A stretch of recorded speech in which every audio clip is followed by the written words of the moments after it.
오늘은 212페이지입니다.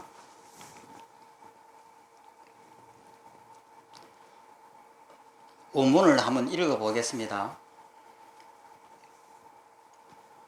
만일 덜여우가 법왕을 쫓으려 하면 백년 묵은 요괴가 부질없이 입만 열도다. 그러니까 법왕이라고 하는 이 진리를 덜 여우 같은 이제 이런 낮은 사람들이 쫓으려 하면은 쓸데없는 여러 가지 이제 그 이론만 나열한다. 이런 내용입니다. 다음 장에 가서 설명을 보면은 덜 여우는 범부 이성에 비유한 것이고 사자는 대성보살에 비유한 것이다. 보살은 법성을 깊이 깨달아 이 대성보살이라고 했을 때에 그것을 법성이라고 이렇게 본 거예요. 깨달음을 법성이다 이렇게 본 겁니다. 그러면 법성이라고 하는 것은 무엇이냐? 이 생각의 양변들이 멈춘 것을 법성이라고 그래요. 보살은 법성을 깊이 깨달아 처음 발심하면서 바로 정각을 이루어 말씀한 법문이 모두 법성에 합한다. 그러니까 법성이라고 하면은 무아무상고라고 했을 때 무아무상고라고 하는 이 사실을 정확하게 믿는 거예요. 그러면은 내 마음에는 번뇌가 없습니다. 그래서 이 번뇌가 없는 이 여여한 이 자리를 갖다가 법성이라고 이렇게 하는 거예요. 그 다음에 이성과 범부와 모든 방편 위에 있는 사람들은 불성을 밝게 볼 수가 없기 때문에 말하는 것이 구경 실상의 이치를 밝히지 못한다. 마치 백년 묵은 요괴들이 부질없이 입만 여는 것처럼 끝내는 도움되는 바 없다. 그러므로 백년 묵은 요괴가 부질없이 입만 연다라고 하였다. 그 밑에 있는 원문을 보면은 원돈교는 인정이 없나니 의심 나는 것 해결하지 못했거든 바로 쟁론을 할지어다. 그러니 원교, 돈교라고 하는 이것인데 원돈교는 인정이 없다. 그러니까 의심 나는 것 있으면은 바로 쟁론해가지고 원돈교라고 하는 이 사상을 바로 알아라. 그러면 원돈교는 무엇이냐 하는 거예요. 그 부처님은 삼법인을 깨달으라고 이렇게 하셨고 중국의 선사들은 본성을 깨달으라 이렇게 했습니다. 그럼 이 두 가지가 다른 것이냐 하면은 뭐 같은 것이에요. 삼법인을 깨달으면은 내가 허상이라고 하는 것, 그 다음에 우리가 보는 이 눈앞에 보이는 이 대상들이 모두가 허상이라고 하는 것, 그 다음에 고라고 하는 것은 실체가 있다고 생각하기 때문에 그 실체가 깨어지면은 우리는 괴로워합니다. 그러니까 바깥에 실체가 있다라고 하는 이 착각이 고를 만들어요. 그러니까 실체가 있다고 하는 것이 삼법입니다. 그러면은 이것만 알면 되는 거예요. 이것만 알면은 되는 것인데 중국에 와서 불성은 이 삼법이라고 하는 이 모든 것이 꿈이고 환이다라고 하면은 우리는 마음이 편안해집니다. 그러면 이 편안해지는 이것을 원돈교라고 그래요. 그러면 이 원돈교는 무엇이냐면은 일체가 꿈이고 허상이라고 하면은 마음이 편해지죠. 번뇌가 없잖아요. 번뇌가 없으면은 내가 사형대 앞에 나갔다. 그래고 지금 목을 잘리려고 한다. 이때도 번뇌가 없죠. 그러면 공부를 더 할 필요가 있나요? 공부할 필요가 없잖아요. 그런데 불교에서는 왜 참선도 하라고 하고 선정도 닦으라 하고 지혜를 일으키라고 하고 이런 아주 복잡한 일들이 많이 있느냐. 이것을 못 믿으니까 어쩔 수 없이 또 원초적으로 들어가야 돼요. 그러면 선정을 닦으려고 하면은 내 생각들을 모두 다 끊어내야 돼요. 그러면 이런 것을 끊어내면은 좋다, 나쁘다, 밉다, 곱다, 공포다 하는 것을 전부 다 허상이라고 다 끊어내버리면은 이것을 하나하나 끊어내는 거예요. 이것을 점교라고 그래, 점교. 이것이 여기서 말하는 소성법이다 이 말이에요. 하나하나 끊어내고 이것을 삼아성지겁이 걸리도록 자꾸 이렇게 닦아내고 하는 이 과정이에요. 그러면 이 과정을 통해서 우리는 무엇을 하느냐? 내 업이 닦입니다. 그러니까 일체가 허상이고 꿈이다라고 하는 것을 알면은 그 즉시에서 번뇌가 없어져야 하는데 그것을 이해해도 번뇌가 안 없어집니다. 그러면 이것을 어떻게 처리할 것인가? 어쩔 수 없이 처음부터 시작해야 돼요. 그러면 미움이다, 고음이다, 명예다, 자존심이다 하는 이것이 허상이라고 하는 것을 또 나불나불 하면서 여기에서 뭐 덜리우가 뭐 어쩌고 하는 것처럼 처음부터 또 수행을 해야 돼요.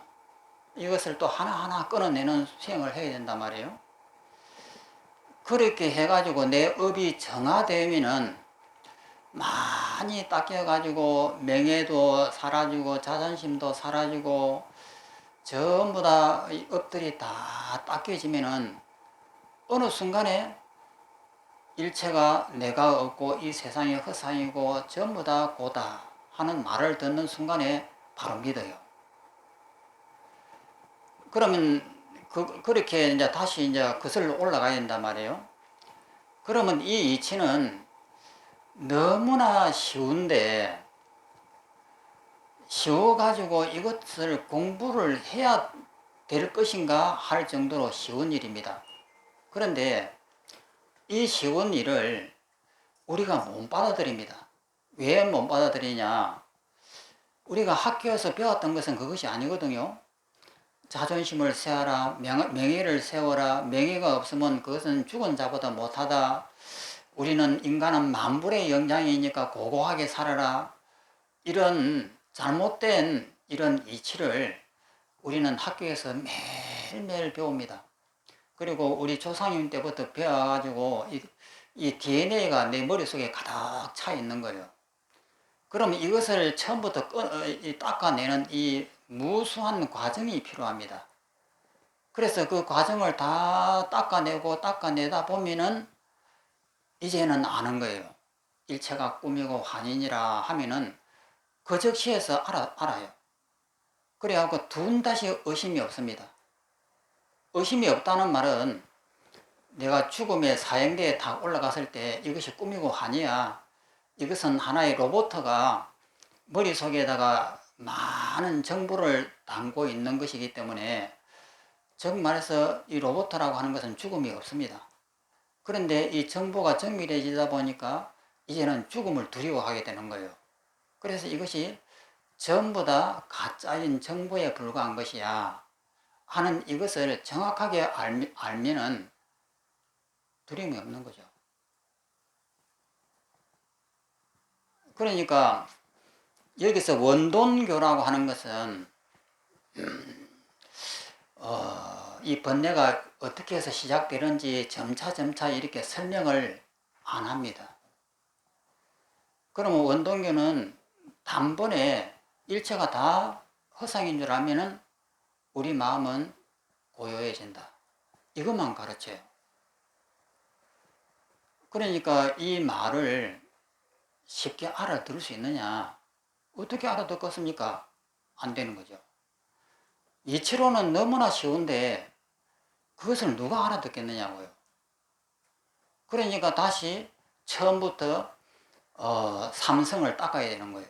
하나하나부터 닦아서 올라가야 돼요. 올라가가지고 끝에 도달하게 되면은 이 말씀은 쉽잖아요. 일체가 다 허상이에요, 꿈이야 하는 순간 나는 번뇌가 없는 거예요. 번뇌가 없죠?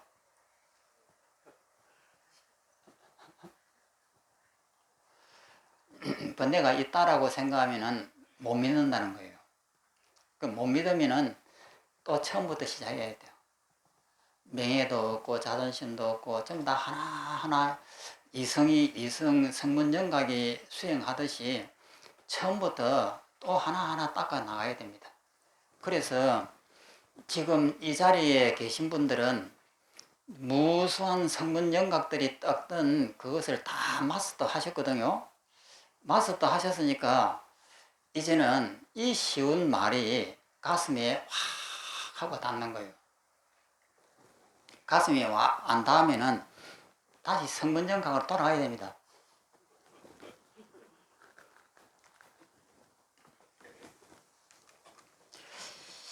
그래서 원동교는 인정이 없나니 의심나는 것 해결하지 못했거든 바로 쟁론을 해라. 또 넘어갑니다. 원은 원만함이고 도는 점차로 하는 것이 아니다. 이 돈이라고 하는 것은 갑자기 순식간에 이런 뜻이거든요. 교는 본받아입니다.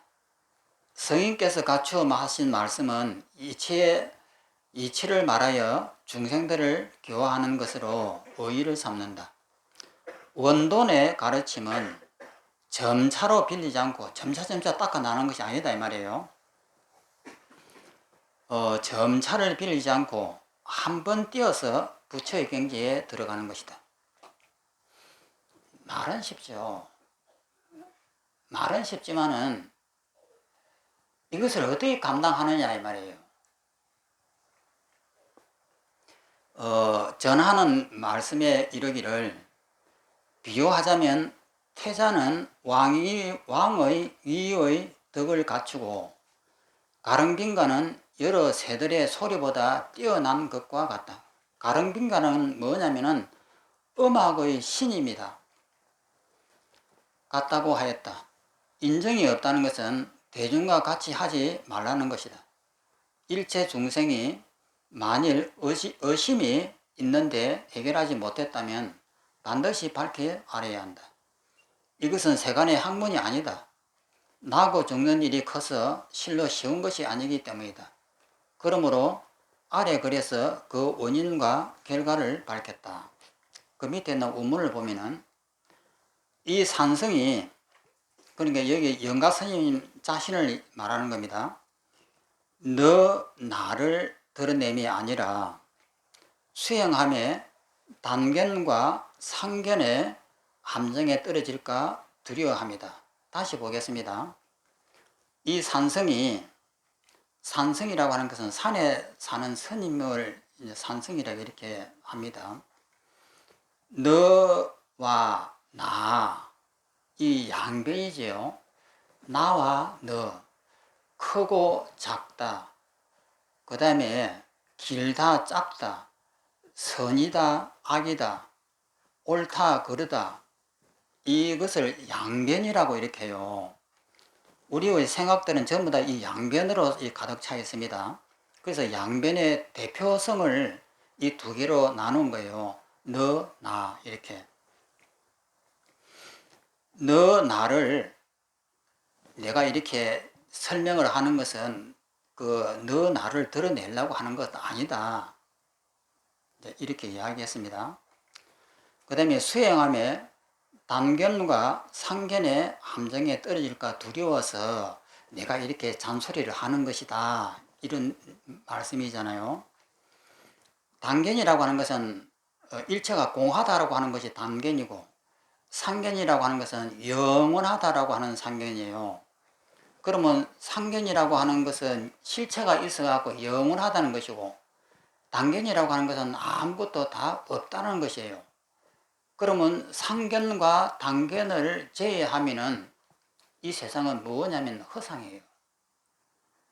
그 허상을 이야기하는데, 그 허상을 잘못 이해해가지고 단견이라든지 상견에 이렇게 떨어질 수가 있다.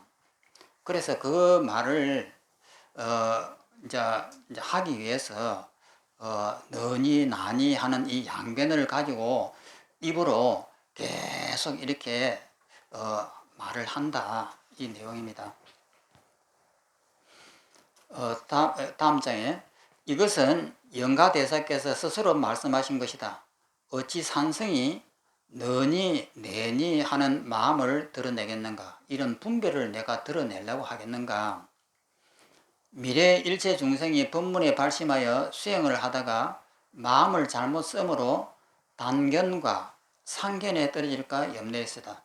이 두 견해는 사람을 함정에 빠뜨릴 수가 있다. 그래서 함정이라 하였다. 마치 세상의 구덩이가 사람을 빠뜨린 것과 같은 것이다.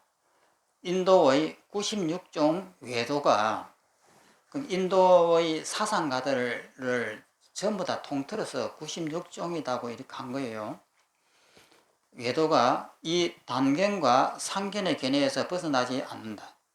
그러므로 법화경에 이르기를 유와 무 등이 이 견해에 의지하여 62 견해를 구족하였다라고 하였으니 곧 그 뜻이다. 또 넘어갑니다.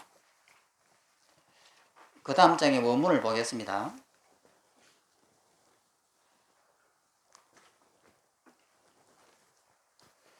그름과 그러지 않음과 옳음과 옳지 않음이여 턱걸만큼 어긋나면 천리만큼 어긋나리라. 그러다 옳다 옳다 그러다 뭐 이런 이야기, 이것은 이제 악연 너 나라고 하는 우리의 이 분별입니다. 그런데 이것이 전부 다 꿈이라고 하는 것을 알면 되는데 꿈인 줄 모르는 거죠. 그래서 턱걸만큼 어긋나면 천리만큼 어긋나리라. 꿈인 줄 알면 될 텐데 꿈이지를 모르니까 어긋나는 거예요. 그 밑에 있는 설명을 보면은 그름과 그러지 않음, 옳음과 옳지 않음이라는 것은 옳음과 그름의 모양을 밝혀 분명히 하여 창란해서는 안 되는 것이다. 그름이 어찌 그름이 아니겠는가? 곧 참으로 그런 것이고, 옳음이 어찌 옳음이 아니겠는가? 참으로 옳은 것이다. 이 말씀은 뭐냐면은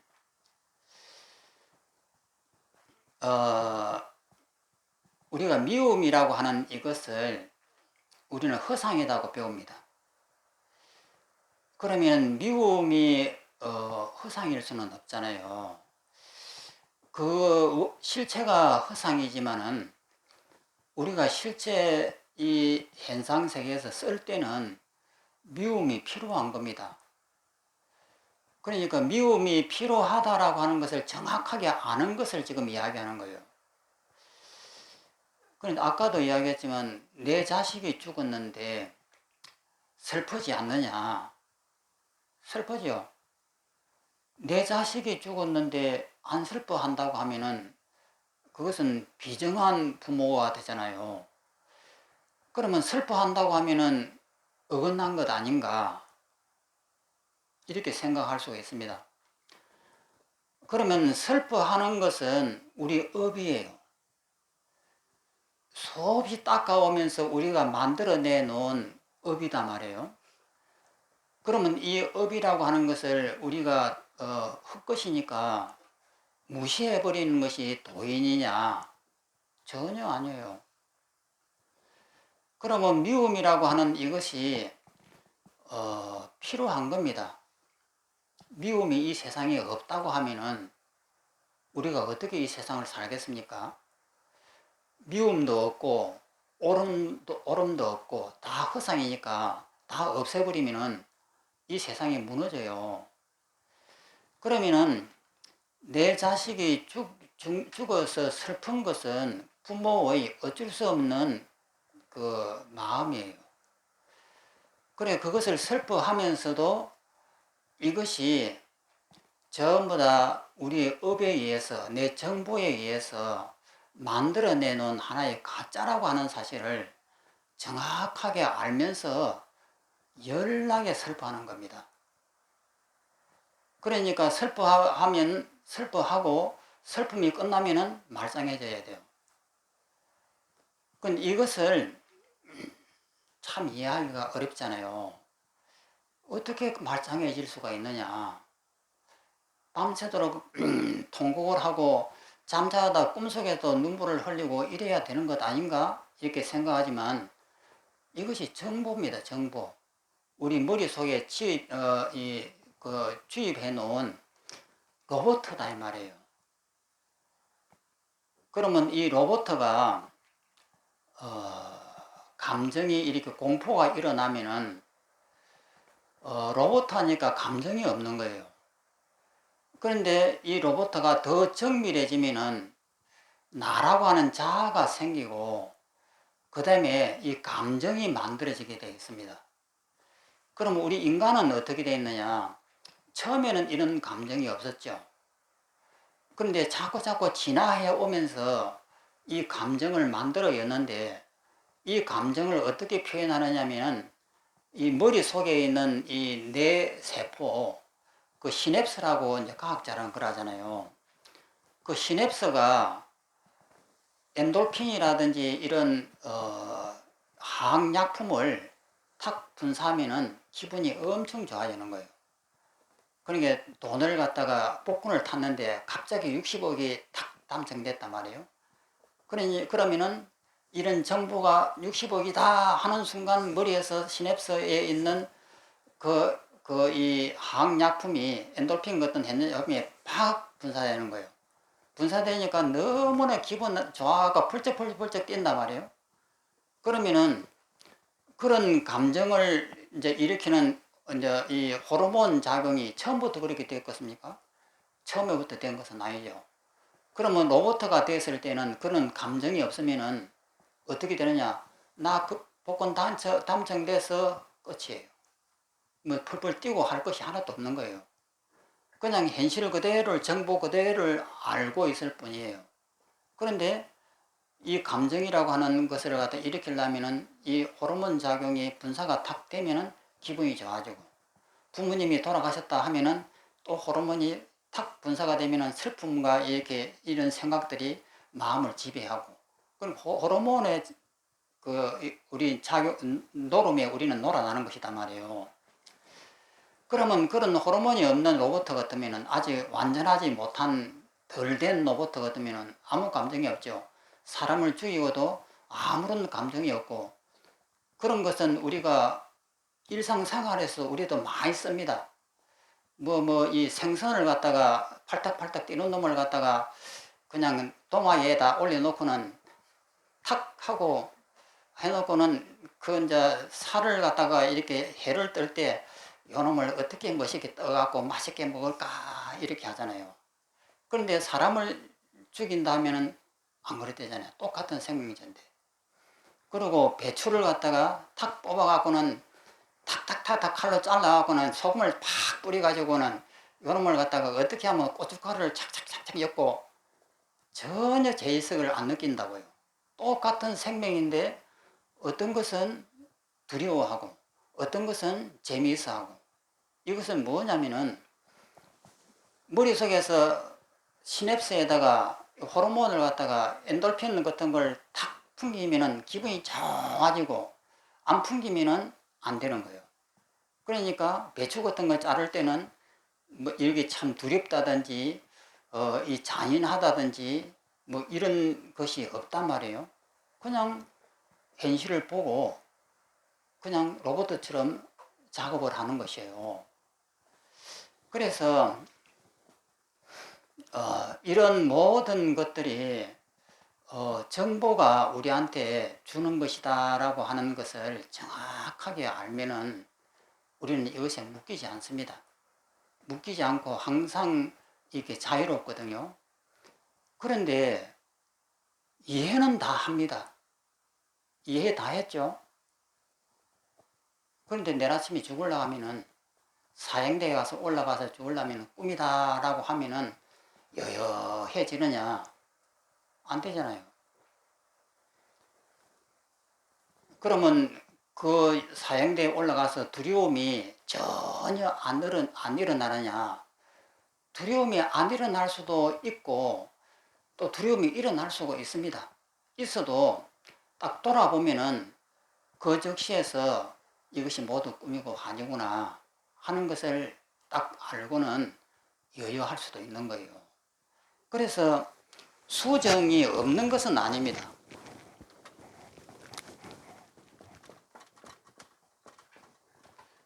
닦을 숫자에다가 이 정떡할 정자가 없는 것은 아닙니다. 사형대에 올라가서 두려움이 일어난단 말이에요. 그것은 우리의 오랜 습관이에요. 그래서 두려움이 일어날 때 그것을 알아차려야 하고 돌아보면은 그 즉시에서 수행이 많이 된 사람은 그냥 여여한 이렇게 마음이 될 것이고 또 업력이 좀 두꺼운 사람은 그래도 두려움이 일어날 수도 있습니다. 일어날 수가 있어도 이것이 꿈이라고 하는 것을 너무나 정확하게 알고 있으면 그 두려움이 약하겠죠. 그래서 이런 수정이 항상 죽을 때까지 우리는 해야 되는 거예요. 그냥 부처님이 되면은 전체가 여유해가지고 좋은 것도 없고 슬픈 것도 없고 그냥 로봇처럼 무의미해진다? 그것은 부처가 아니죠. 그러니까 서장에 보면 국부인이라고 하는 부인이 있었습니다. 그러면 국자는 뭐냐면은 재상의 부인이라는 뜻이에요. 그러니까 남편이 재상입니다. 그런데 이 부인이 수행을 굉장히 많이 했습니다. 그래갖고 누구든지 국부인을 보고는 도인이라고 이렇게 해요. 그런데 어느 날 아들이 갑자기 죽어버렸습니다. 그러니까 이 국부인이 대성통곡을 하면서 막 울고 그러는 거예요. 그러니까 옆에 있는 사람들이 깜짝 놀라는 거죠. 아니 저 국부인은 도인인데 왜 저렇게 슬퍼서 울까? 그래서 물어봤습니다. 국부인이셔. 아니 당신은 자타가 공인하는 도인인데 어디에서 그렇게 슬픔이 나와가지고 울고 계시냐? 이러니까 국부인이 하는 말씀이 아니 내 아들이 죽었는데 내가 울지 말아라 말이냐? 이렇게 했다고요. 그러면 내 아들이 죽으면은 우는 것은 어머니의 입장에서는 당연한 겁니다. 당연하지만은 거기에서 우리는 그 속에 이것이 꿈이라고 하는 사실, 무수한 업에 의해 가지고 오랜 세월 동안 만들어진 것이라고 하는 사실을 안다 이 말이에요. 그렇기 때문에 인간인 이상 우리는 이런 사회의 제도가 있는 이상 슬퍼하는 것이 예의에 맞는 거예요. 그렇기 때문에 이 시대에 맞게끔 어머니는 자기 자식이 죽으면 슬퍼하는 거예요. 슬퍼하지만은 이것이 원래가 허상이다. 이것을 정확하게 아는 겁니다. 그러면은 여러분들 사형대에 탁 올라갔다. 죽음의 두려움이 일어난다 이 말이에요. 죽음의 두려움은 원래부터 있는 것은 아니에요. 후천적으로 내가 만든 것이거든요. 그러면 이 만든 이것이라고 하는 사실을 내가 정확하게 알면은 그 자리에서 여유해질 수도 있고 힘이 딸리는 사람은 거기에서 바로 여유해지지는 못하지만은 이것이 허상이라고 하는 사실을 정확하게 알고 있기 때문에 그것을 어느 정도 감당을 할 수 있는 거예요. 그러면은 감당이 안 되면은 점수를 닦아야 되고, 감당이 되면은 돈수가 돼가지고 그 이상 더 수행을 안 해도 되는 거예요. 수행을 안 한다는 것이 아니고 매일매일 일어나니까 수행은 해야 되지만 그 적시적시에서 사라진다 이 말이에요. 그러면 이 두 가지 중에서 물론 돈수를 해가지고 다 사라지면 좋겠지만은 안 사라진다고 해도 걱정할 필요가 없다 이 말이에요. 그러면 무엇이냐면은 내 마음의 확신감이에요. 그러면 이 확신감이라고 하는 이것은 이것만 있으면은 모든 것을 다 해결할 수 있습니다. 그래서 우리가 일상생활 속에서 이 번뇌가 막 일어나고 감당이 안 되고 이렇게 해도 이것을 정확하게만 알면은 그것은 끝이에요. 그래서 중국에 있는 이 선사들은 서가모니처럼 왜 그렇게 오랫동안 점수를 닦아서 아성직업을 닦느냐라고 매일 비판하는 것이 그것인데, 그러면은 중국의 선사들은 그럼 단번에 이렇게 해결하니까 다 되느냐? 안 되죠. 그래서 이 문제를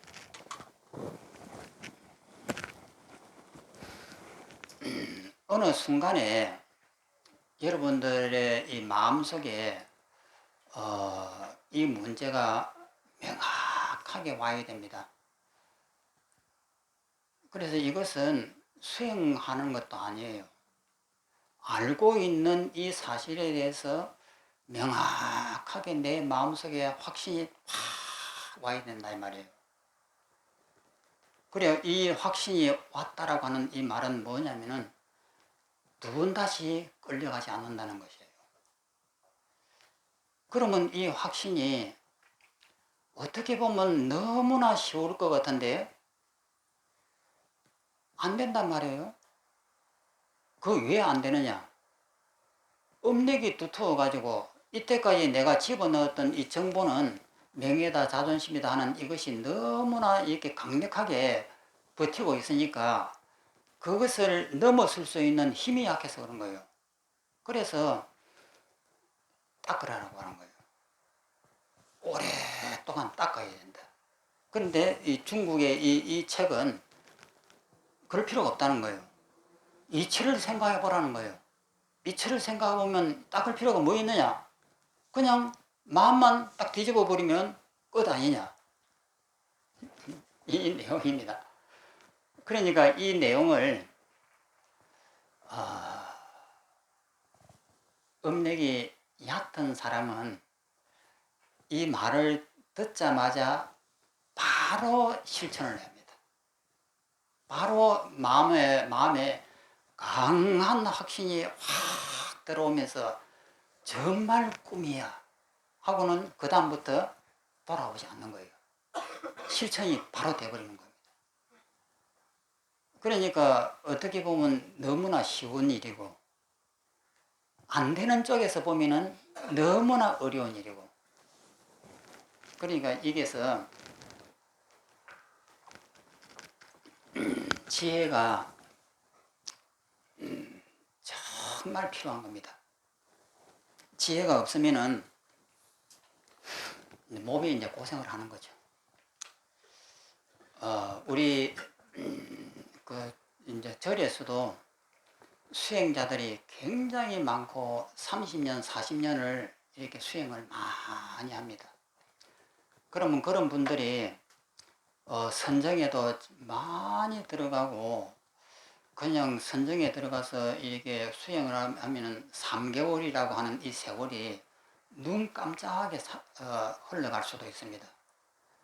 그러니까 아침에 참선 딱 들어가면은 점심 먹을 때 이게 참선이 1차가 끝날 때까지 이 선정 속에 있는 거예요.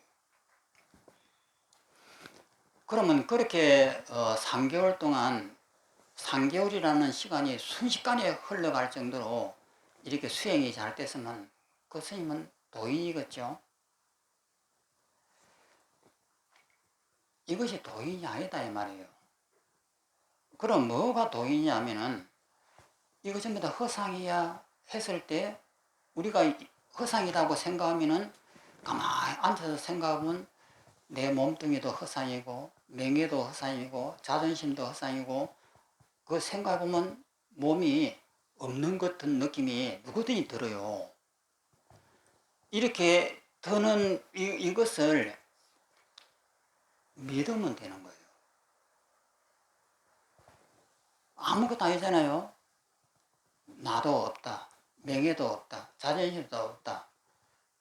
내 몸이라고 하는 것은 지수화풍이다. 이렇게 생각해보면 맞아. 이거 아무것도 없는 거야. 그냥 텅 비어 있는 거야. 이렇게 된다고요. 이렇게 돼도 그 다음 생각해보면은 안 된다고요.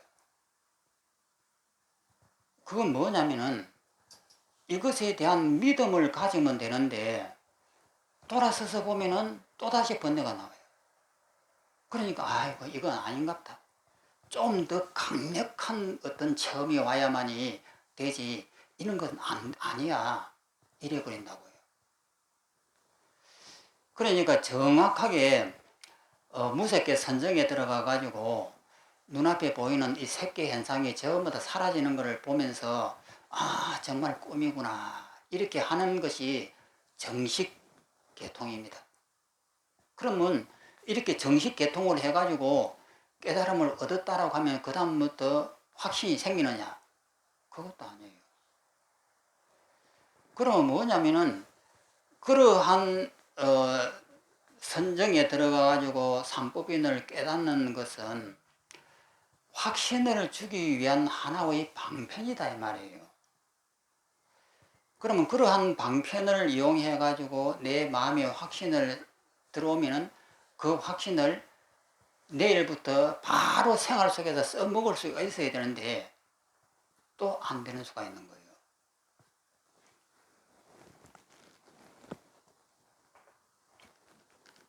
그래서 제가 하는 이 말씀을 바로 알아가고 번뇌가 없어지는 분들은 지혜가 대단한 분이고 또 다시 또 번뇌가 일어나고 또 갈등하는 분은 걱정하지 마십시오. 제가 앞으로 10년은 더 할 겁니다.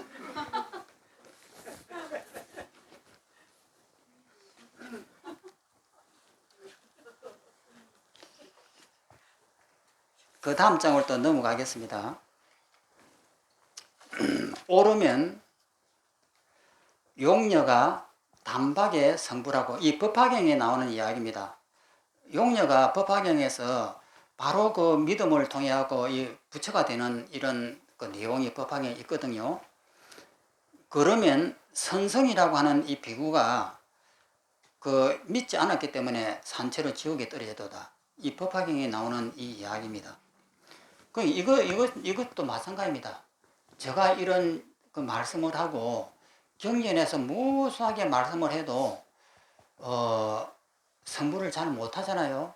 계속 못 믿잖아요. 그런데 이 용녀라고 하는 이분은 믿어버린 거예요. 믿는 순간에 번뇌가 없는 겁니다. 그런데 이 선성은 못 믿는 거죠. 그 밑에 있는 설명을 보겠습니다. 용녀와 선성은 옳고 그름의 모양을 분명하게 나타낸 것이다. 옛날 영산내상의 한 용녀가 부처님께 보배구슬을 바치자 세존께서 받으시고 설법하시니 용녀가 무생법인을 깨닫고, 무생법인이라는 것은 생은 태어남입니다. 무생, 태어남이 없는 법의 이치를 이는 깨달았다라고 하는 도장이에요. 그러니까 태어남이 없다. 이 말은 뭐냐면 죽음이 없다. 이 말하고 같습니다. 태어난 적이 없으니까 당연히 죽음도 없는 거죠. 그러니까 생사가 없다. 이것을 아는 것을 깨달았다라고 이렇게 합니다. 그래서 도장 인자를 이렇게 찍어주는 거예요. 무생법인을 깨닫고 곧바로 남방의 무구세계, 무구라고 하는 구자는 떼구자입니다. 때가 없는 세계, 그러니까 깨끗한 세계를 말하는 거예요. 무구 세계로 가서 보련하에 앉아 등정각을 이루니, 등정각이라고 하는 것은 부처를 이야기합니다. 최고의 깨달음, 등정각을 이루니 화선열애라 하였다. 그러니까 단번에 이렇게 깨닫는 거예요. 이 용녀 이야기를 이것을 읽고 맞아 저렇게도 될 수가 있어 하는 그것을 내 마음에서 확신이 이렇게 들면은 되는 겁니다. 그러면 선성이라고 하는 이 비구가 산채로 지옥에 떨어진다는 것은 옛날에 한 비구가 있었는데 그 이름은 선성이라고 하였다. 18마리의 코끼리에 실을 수 있는 많은 경전을 암소하였으나 산채로 지옥에 떨어졌다. 말하자면 불성을 보지 못하고 슬퍼하는 것은 도리어 비방하고 더럽히는 것이다. 그래서 경책을 한 것이다. 그러니까 법화경 이야기인데, 법화경에서 그 법화경을 최고로 이렇게 최고의 경전이라고 하는 이유가 바로 그겁니다. 그 믿음이거든요. 그래서 법화경은 대성경전이니까 물론 후대에 만들어졌겠죠. 여기에서 천재라고 하는 바보도 선불한다라고 되어 있습니다. 옛날에는 그 바보, 이 멍청이는 선불 못한다고 이렇게 되어 있는데 이 자리는 바보도 선불한다. 왜 그러냐? 그 바보라고 하는 그 마음을 들여다봐라. 그 속에는 깨끗함이 누구한테나 다 있다. 그러니까 미움과 원망이라든지 너다든지 나라든지 하는 이런 것들을 쏟지 않으면은 그 안에는 자유로움이 있지 않느냐. 그렇기 때문에 이 바보도 부처를 댄다. 이런 것을 이야기한 것이 법화경입니다. 그래서 법화경이 출현하자마자 모든 사람이 그냥 환호심을 내었던 거예요. 이때까지 바보는 수행을 못하면 못하면은 부처가 안 된다라고 하는 것이 전통적인 방법이었습니다. 그런데 법화경이라고는 이 책이 호련히 어느 날 이 세상에 나온 거예요. 나오니까 사람들이 깜짝 놀란 거예요. 맞아. 이 속에는 깨끗함이 있어. 일체가 다 허상이라고 하는 사실을 알면은 이 속에는 바로 부처냐. 이것은 누구든지 될 수 있고 이렇게 쉬울 수가 있나? 이렇게 된 겁니다. 그러면 이렇게 쉬운 일을 누구든지 다 믿잖아요. 이해합니다. 이해하는데 써먹을 수 있는가 한번 보십시오. 그러면은 미움도 원망도 내 모든 명의가 다 떨어졌다 하더라도 내가 여여할 수 있는가? 이것이 내 마음속에 확신이 딱 들면은 번뇌가 없는 거예요.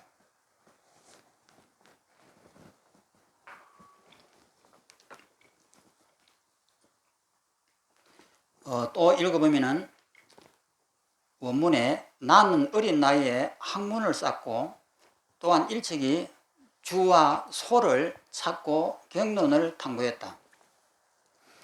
주라고 하는 것은 논문을 쓰면은 논문에 그것을 해석한 것이 주입니다. 그 다음에 소라고 하는 것은 그 주의 어려운 낱말을 또 해석한 것을 소라고 이렇게 합니다. 그러니까 주, 소를 찾고 경론을 탐구했다. 여기서 영가 스님은 젊었을 때 천태종에서 공부를 했던 분이에요. 읽어보면 이제 형상 없는 공부를 밝히고자 한다면 형상이 없는 공부다 이 말이에요. 먼저 형상이 있는 이치를 밝혀야 한다. 형상이 없는 것을 공부하려고 하면 먼저는 형상이 있는 것을 밝혀야 된다. 영가대사께서 젊었을 적에 여러 강원을 거치면서 천태지자의 교관을 듣고 익히고 천태지자 스님의 교관은 뭐냐면은 공가중입니다.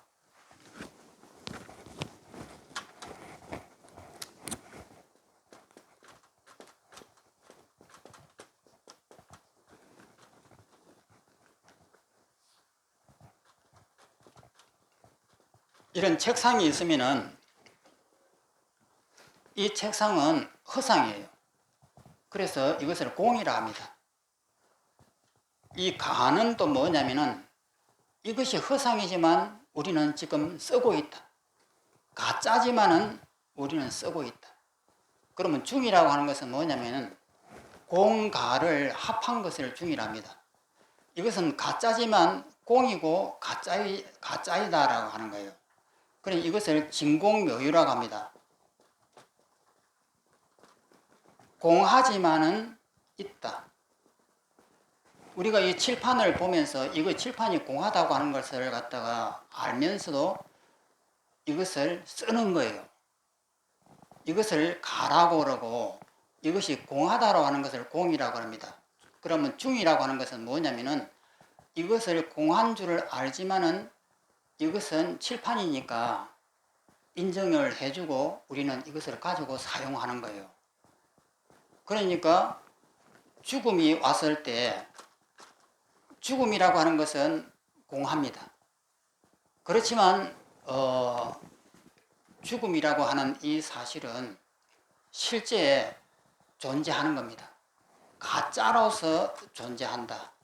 그럼 이 사실을 알게 되면은 우리는 여여한 거예요. 이렇게 가르치는 것이 천태지관입니다.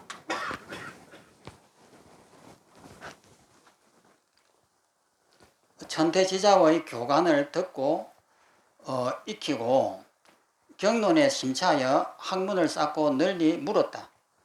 선덕이 말하기를, 그러니까 이 공부를 많이 한 분을 선덕이라고 합니다. 앞 선자에다가 덕이 있는 분이다 해서 공부를 많이 한 선배를 선덕이라고 합니다.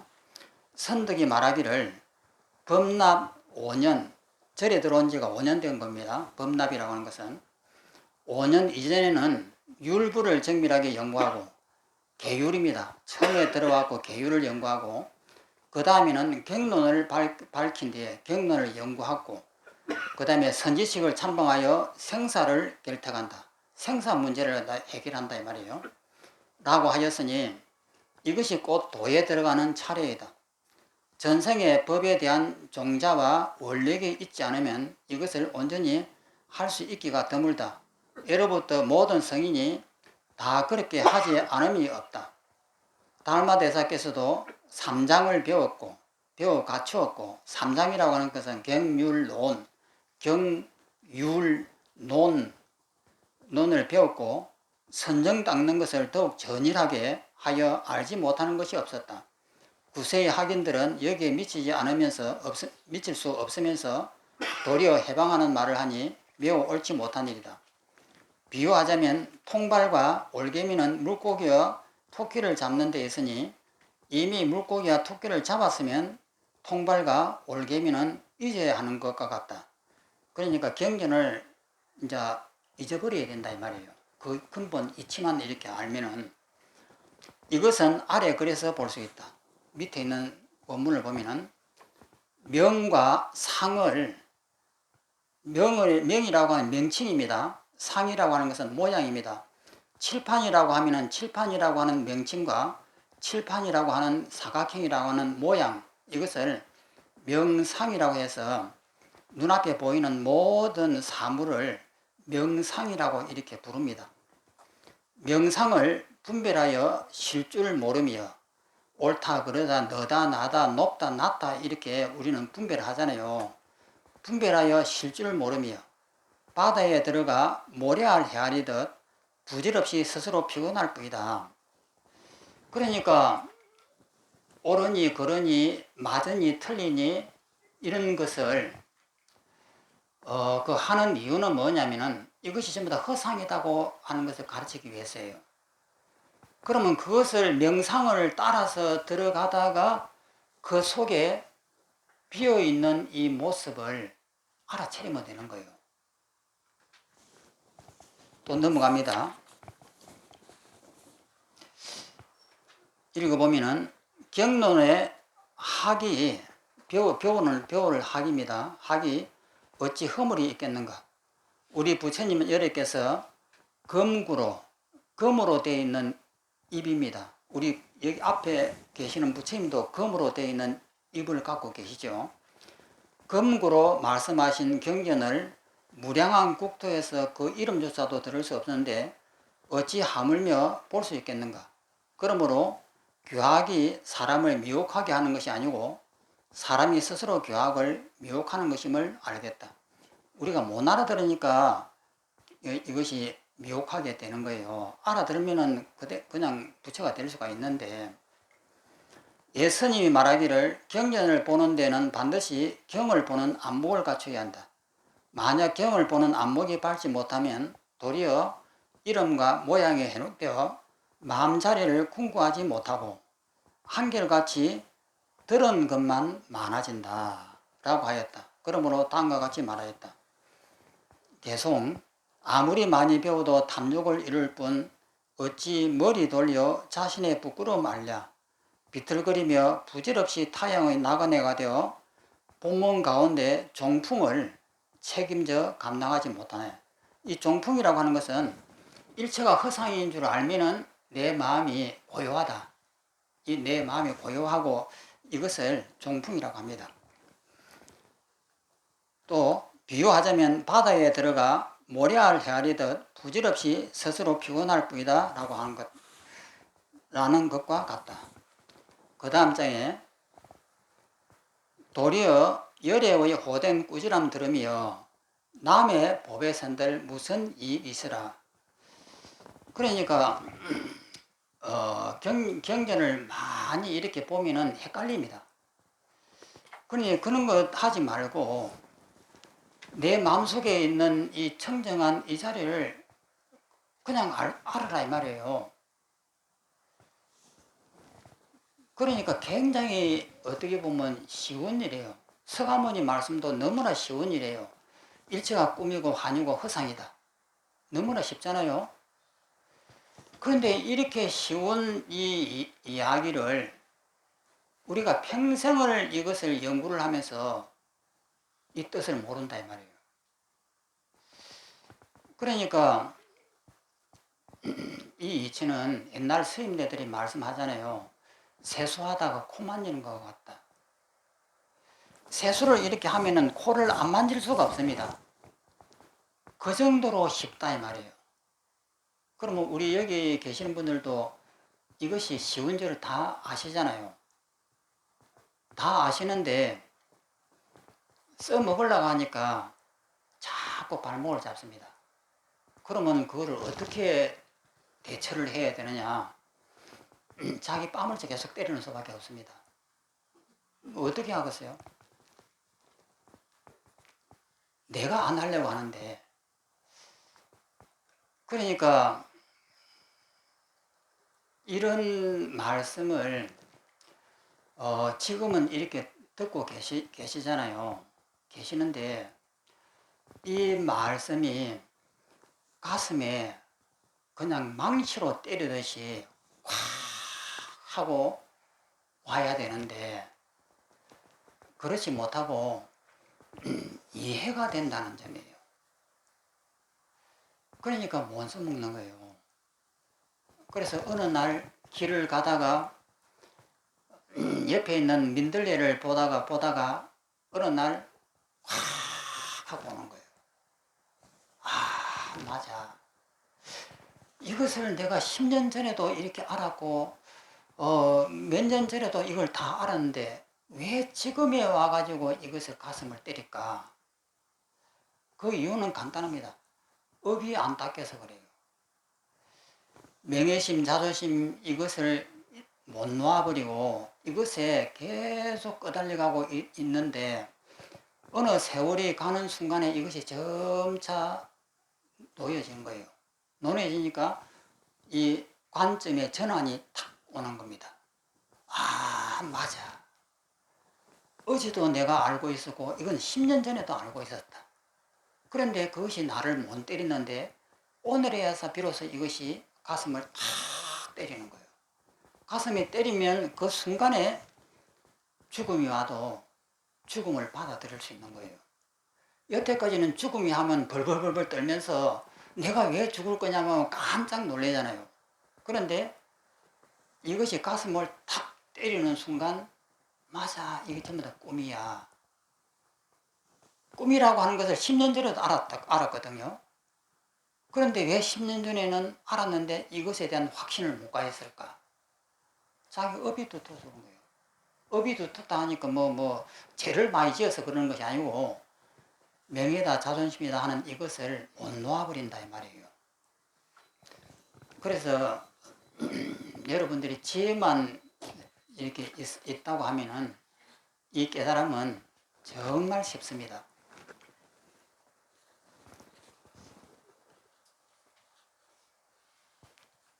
도리어 열애의 호된 꾸지람 들음이여. 원문을 보면은 남의 법에 샌들 무슨 이익이 있으라. 그러니까 열애께서 왜 그걸 모르느냐고 이렇게 한다 이 말이에요. 그런데 우리는 쓸데없이 왜 안 될까 이렇게 하고 있는 거예요. 그러면은 일체가 허상이고 꿈이다 이것을 다시 해야 되나? 허상이고 꿈이다, 일체가 다 명예도 필요 없고 뭐도 필요 없다 계속 이렇게 남의 보배를 샌들 무슨 이익이 있느냐. 바로 그 자리를 바로 이렇게 가슴에 와서 다 와닿아야 되는데 그것이 안 된다 이 말이에요. 그 밑에 열애께서 많이 들은 사람을 호되게 꾸짖는 것은 많이 들었으나 닦아 정떡하지 못했기 때문이다. 그러니까 많이 들어도 이 가슴을 때리지를 못한다 이 말이에요. 경에 이르기를 마치 어떤 사람이 남의 보배를 세나 자식에게는 반푼도 없다라고 하였다. 우리가 맨날 무상하다, 고다, 이렇게 무하다 이렇게 해도 아무 효과가 없잖아요. 이미 자기의 보배가 아닌 것을 하루 종일 세어 비록 수량을 알지라도 쓸 수가 없다 이 말이에요. 못 쓰는 거예요. 자기에게 무슨 이익이 있겠는가. 그러므로 비유하자면 온종일 약을 말하지만 자신은 병에 시달리고 열해 동안 길을 물었으나 방걸음도 움직이지 않은 것과 같다. 물고기를 잡고 통발을 잇는 사람은 만나기 드물고 손가락을 집착하여 달로 여기는 자들이 실로 많이 있다 라고 하였으니 바로 그 뜻이다. 그 밑에 또 원문을 보면은 종래로 비틀거리며 헛되이 수행하였음을 깨달으니 여러 해 잘못 풍진객이 되었다. 그러면 이것을 우리가 10년을 공부하면 매일 이렇게 하잖아요. 그런데 이렇게 하면서 나는 바른 길을 가서 어느 날 깨닫겠다 이렇게 기대를 하고 있습니다만은 계속 이렇게 한단 말이에요. 그러면 이것을 내가 하고 싶어서 이러는 것은 아니에요. 어쩔 수 없는 거예요. 내 이 머릿속에 들어있는 정보가 나를 놓아주지를 않아요. 그런데 어느 날 보면은 이렇게 다 올 때가 있는 거예요. 그런데 많은 사람들이 착각하는 것이 뭐냐면은 많은 수행을 쌓아야 될 것이라고 착각을 해요.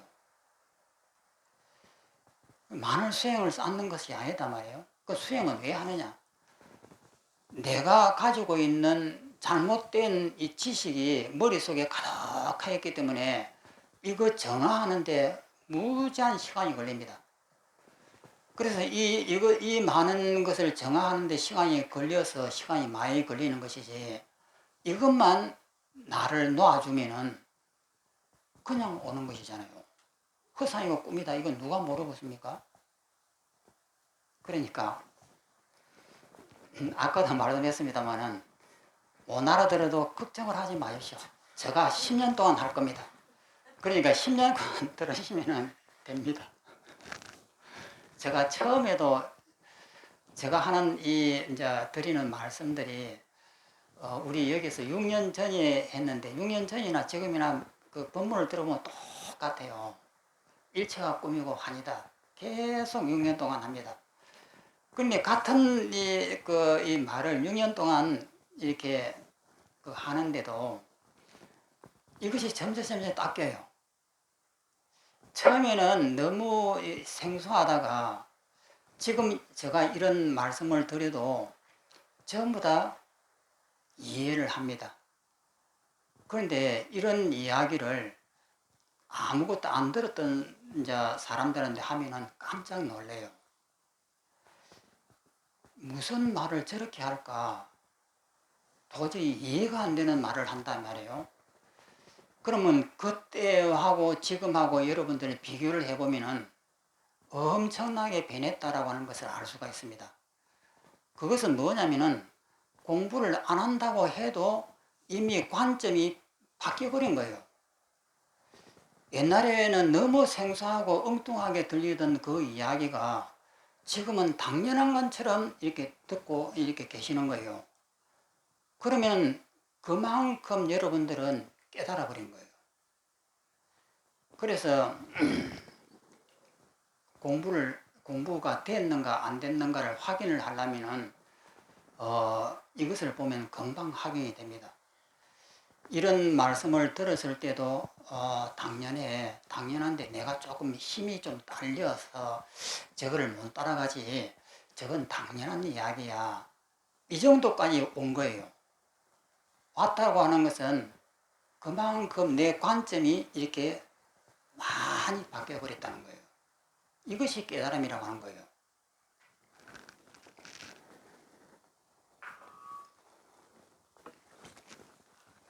밑에 있는 설명을 보겠습니다. 종래란 비롯함이 없는 때로부터 온 것이다. 옛날부터 온 것이다, 이 말입니다. 종래라고 하는 것은 비틀거리며란 걸음이 비틀거려 나아가지 못하는 모양이다. 헛되이 수행하음이란 어떤 경제가 없이 헛되이 행하는 것이다. 비롭함이 없는 옛때로부터 오늘에 이르기까지 나고 죽음의 험난한 길을 거치면서 헛되이 피곤할 뿐 열반의 길에서 실제 자리를 아직 밟지 못하였으므로, 그 실지의 그 자리를 아직 밟지 못하였으므로 헛되이 수행하였음을 깨달았다고 하는 것이다.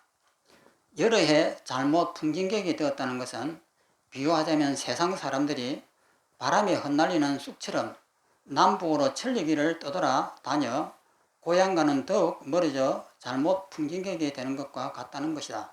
예수님이 다음과 같이 말씀하였다.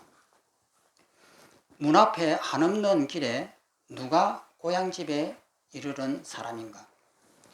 문 앞에 길이 있는데 이 길을 바르게만 가면 되는데 이 길을 잘못 든다 이 말이에요. 그래서 오늘은 여기까지입니다. 제가 항상 말씀드립니다만은 이 공부는 수행이 필요 없는 공부예요. 그러면 수행이라고 하는 것은 왜 하느냐? 하도 업이 두터우니까 그것을 조금 한번 없애보려고 수행이라고 하는 이 방편을 쓰는 겁니다. 쓰지만은 이 이치는 너무나 간단하거든요. 무아와 무상과 고라고 하는 이거, 내 몸이라고 하는 것은 헛것이야, 이 세상에 앞에 있는 탁자라든지 이런 것도 전부 다 허상이야 하는 이겁니다. 그러면 이것을 모르는 분이 없습니다. 이제 다 아세요. 그러면은 남은 것이 뭐냐면은 아직 내가 업이 안 닦여가지고 이 말씀을 내 것으로 못 받아들인다라고 하는 그 허물이 있습니다. 그 허물은 어떻게 닦느냐? 이제 죽을 고생을 해야죠. 그래서 자꾸 이거 허상이고 꿈이다라고 하는 것을 자꾸 나한테 이렇게 일러줘야 됩니다. 일러주는 그것 하나하나가 수행이 되는 거예요. 그러면 내 스스로가 이 말씀에 대해서 더 깊이 믿게 되고 더 깊이 믿게 되는 어느 순간에 내 업이 얇아지는 그 어느 순간에 가슴에 탁 때리면서 믿음이 오는 거예요. 맞아, 이 몸뚱이라고 하는 것은 실제 말처럼 헛것이야. 그 순간에 자기를 돌아보면은 내 몸이 없습니다. 즉 믿었기 때문에 없는 거예요. 그 몸이 사라지고 허공이 됐느냐 하면 그것은 아니에요. 그냥 없다 이 말이에요. 아무 집착이 없으면 없는 거예요. 그 마음으로 이렇게 보면은 죽음이라고 하는 것도 내가 만들어낸 하나님 가짜다 이 말이에요.